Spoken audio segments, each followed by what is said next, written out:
السلام عليكم ورحمة الله وبركاته. داوadayaal kusoo dhawaada barnaamijkeennii la magac baxay ku dalxiista magaaladaada. Maanta waxaan joognaa oo aan iisoo gudbinaynaa qaybo ka mid ah magaalada Nairobi ee dalka Kenya. sidaad naga wada barateenba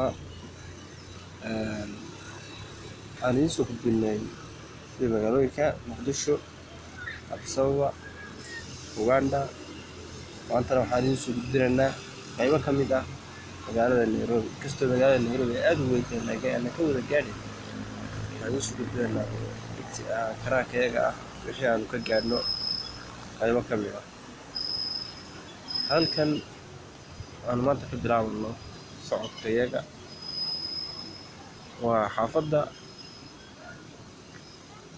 la magac baxday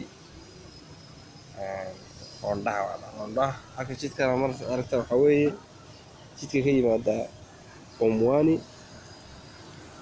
jidka Pumwani wuxuu aadaa ilaa iyo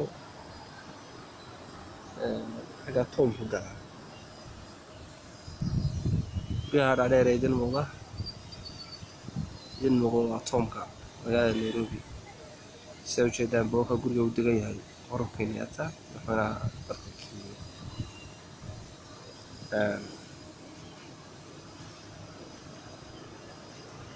insha Allah halkaan waxaan ka bilaabanaa socodkeena.